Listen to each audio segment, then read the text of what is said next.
El reino de Dios es perfecto.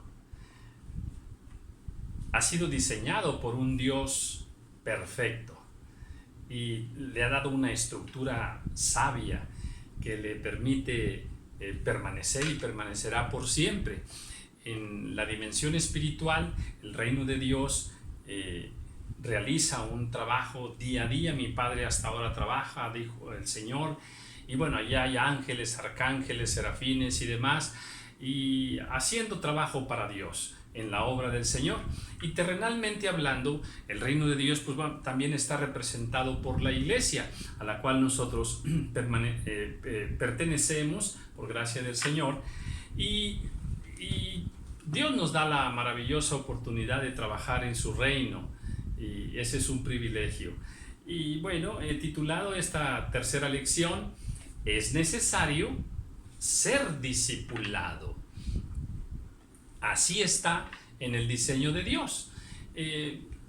Ser discipulado, cuando hablamos de recibir un discipulado, estamos dejando claro que se inicia una relación entre un maestro y un discípulo, el que enseña y el que recibe enseñanza.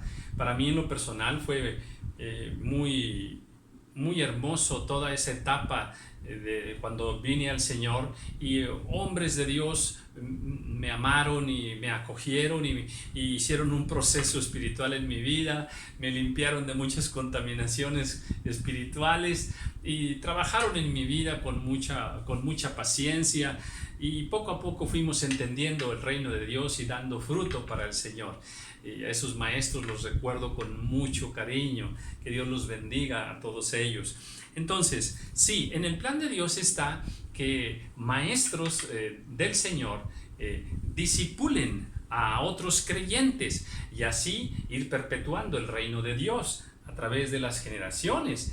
Y, por ejemplo, el Señor Jesús tomó a sus discípulos y con ellos tenía un trabajo aparte, vivía con ellos aparte, estaban con el Señor.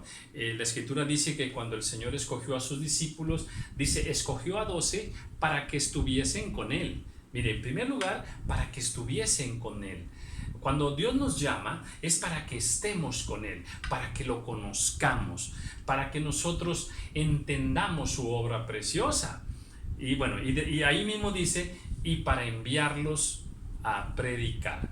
Entonces, en primer lugar, estar con Dios, caminar con Dios, y después de ese tiempo, ser enviados a trabajar en la viña del Señor, ¿verdad? En Mateo capítulo 16, versículo 18, el Señor dice, y yo también te digo que tú eres Pedro, y sobre esta roca estableceré mi iglesia. Entonces, la iglesia, el reino de Dios, ¿verdad?, es establecido por el Señor Jesús aquí en la tierra. Y bueno, en ese reino de Dios, Dios quiere que esa iglesia tenga unas responsabilidades. O sea, muy sabio, muy inteligente el Señor al establecer la iglesia sobre la faz de la tierra, donde serían congregados sus hijos, el cuerpo de Cristo. Entonces, ¿para qué está la iglesia sobre la faz de la tierra? Tiene muchos propósitos. Uno de ellos es extender el reino de Dios. Uno de ellos es evangelizar, dar a conocer las buenas nuevas, alcanzar a otros para Cristo. Desde luego también para realizar culto de alabanza al Señor, para que haya comunión entre los hijos de Dios, también para que haya enseñanza de la palabra, para que sean cuidados los hijos del Señor a través de aquellos hombres puestos en responsabilidad dentro de la iglesia misma, pastores, evangelistas, maestros y diáconos, diaconisas y demás. Entonces, también la iglesia tiene hasta una función social. Dice, por ahí le fue encomendado a los apóstoles que no se olvidaran de los pobres, ¿verdad? También hay una función social ahí, para testimonio al mundo. Entonces, pero hay una función que la iglesia debe realizar. En Mateo 28, el versículo 19 y 20, dice la Escritura, por tanto, id a todas las naciones y haced discípulos. Otra vez, id a todas las naciones y haced discípulos. Fíjese bien en la palabra dice discípulos, no dice ir y hacer creyentes, ir y hacer simpatizantes, no, ir y hacer discípulos. Y decíamos al principio, la palabra discípulo tiene la connotación de que ese discípulo tiene un maestro que le enseña. Bueno, así está ahí mismo en Mateo. Dice, bautizándolos en el nombre del Padre, del Hijo y del Espíritu Santo. Y luego dice, enseñándoles que guarden todas estas cosas que os he mandado. Entonces, a ver, hagan discípulos y enséñenles, ¿verdad? Hay muchas cosas que hay que aprender, ¿verdad? A mí me gusta mucho el pasaje de cuando el Señor resucita a Lázaro, por ejemplo, ¿verdad? Y ya dice, desatadle y dejadle ir. ¿Por qué? Porque acababa de nacer y ahora había que desatarlo de muchas cosas de su pasado, ¿no? También me gusta el pasaje cuando dicen, ve y desata, hay un asno ahí, ¿verdad? Y si te dicen que por qué lo desatáis, tú dile que porque el Señor lo necesita y que luego lo devolverá. Bueno, ese asno era yo, ¿verdad? Era el creyente cuando estaba ya en el mundo atado, porque el asno estaba atado. Entonces el Señor da la instrucción que vayan y lo desaten, ¿verdad? Y que lo traigan, y que dice, porque el Señor lo necesita, ¿verdad? Lo desata del mundo, lo trae al Señor, el Señor hace un trabajo en su vida y luego dice, y luego lo devolverá, ya transformado, para ir y rescatar también a otros. Bueno, este proceso sucede en la iglesia, ¿verdad? Vienen muchos hombres y mujeres de todos los estratos sociales, de todos los credos, de todos los niveles socioeconómicos, ¿verdad? Llegamos a la casa del Señor y bueno, la Escritura nos enseña en Mateo 13:8 que algunos dan fruto a 30, otros a 60 y otros a 100 por uno. O sea, no todos los creyentes damos el mismo fruto. Unos poquito, otros más, otros mucho, ¿verdad? Y bueno, pero aquellos que van dando más fruto, Dios quiere que sean apartados. Dios los llama para que se preparen, para que maduren. Fíjate que hay una escritura muy bella en Hebreos, capítulo 5, voy a leer el versículo 13 y 14. Y todo aquel que participa en la leche es inexperto en la palabra. Sí, cuando venimos al Señor, somos recién nacidos. ¿Y qué nos dan? Leche espiritual. No nos pueden dar más, ¿verdad? No lo vamos a entender. Dice, es inexperto en la palabra. Pero luego habla de que va creciendo y alcanza madurez. Y luego dice, pero el alimento sólido es para los que han alcanzado madurez. Entonces, así es la vida cristiana. Vas creciendo, vas madurando y entonces se nos da alimento espiritual más sólido. Es lo que hacía el Señor. La Escritura nos dice en Marcos 4:34 que el Señor tomaba a sus discípulos aparte y acá en lo privado, en lo particular, dice, mas a sus discípulos en lo particular les declaraba todo. Las enseñanzas que Dios daba a la multitud eran unas, pero las que daba en privado eran otras. A los discípulos se les enseñaba, pues, por ejemplo, cómo Satanás ataca, les enseñaba las luchas de la carne misma, les enseñaba cómo echar fuera demonios, les enseñaba cómo iba a ser la segunda venida cuando Él viniera en su reino, les enseñaba muchas cosas, ¿verdad?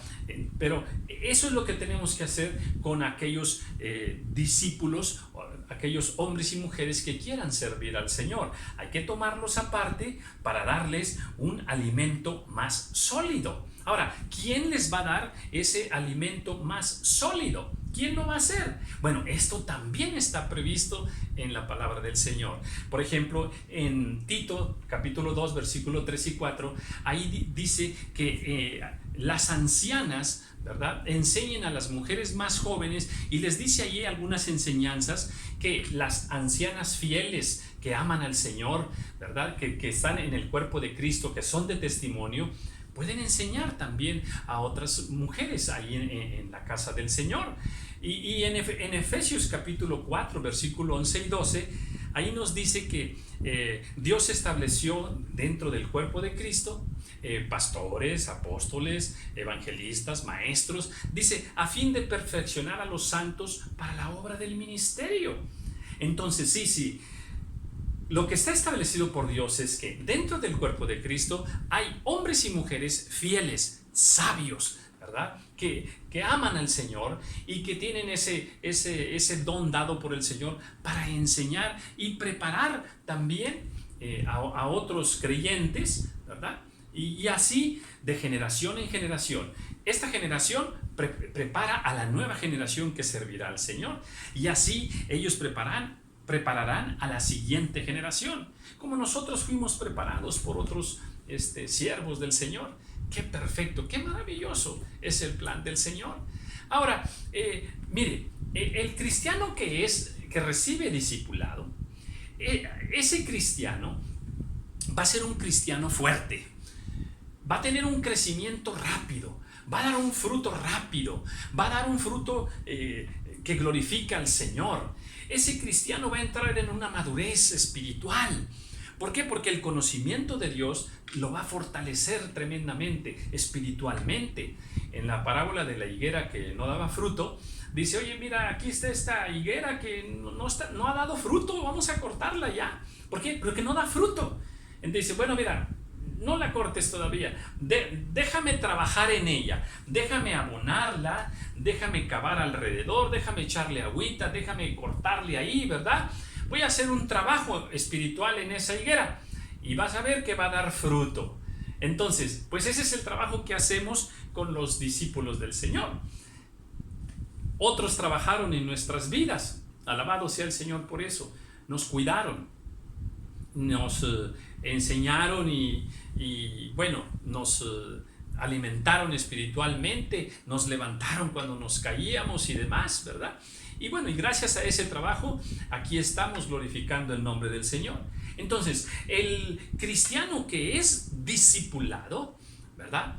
Recibirá una fortaleza de parte del Señor, ¿verdad? Recibirá una fortaleza de parte del Espíritu de Dios. Y este siervo así puede servir al Señor y podrá ir y enfrentar luchas, pruebas y tentaciones y trampas de Satanás y permanecerá firme, no caerá. Pero el cristiano que no es discipulado, ese es muy débil. Para empezar, permanece neófito. Viene del reino de las tinieblas, llega al reino de la luz y sigue sin entender muchas cosas porque no quiere entenderlas.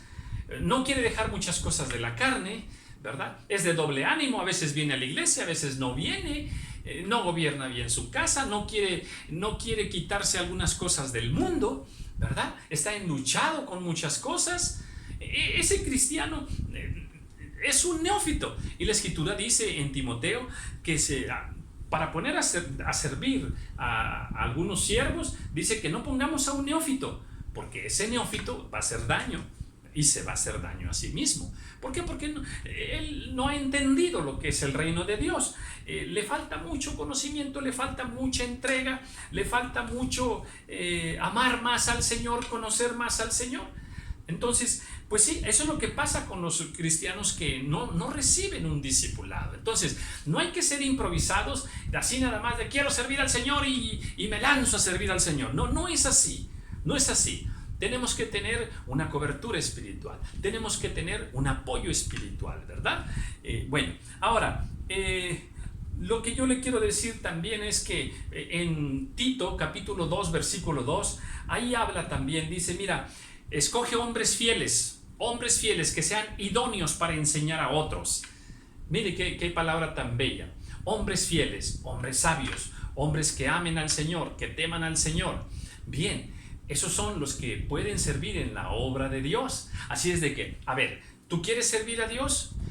¿Sí? ¿Quieres servir al Señor? Bueno, pues es necesario que seas discipulado, que recibas un discipulado. Ahí en tu congregación, allí en tu iglesia, acércate a tus pastores. Allí hay hombres fieles, hombres que están entregados a la obra del Señor, que están preparados para servir a Dios y ellos se invertirán en ti. ¿verdad? Te darán de esa sabiduría de Dios, de ese conocimiento del Señor, y te enseñarán cómo se trabaja en el reino de Dios. Y de esta manera, ¿verdad? Que Dios cumpla ese propósito que tiene para tu vida, de que trabajemos en el reino de Dios. Dios te bendiga.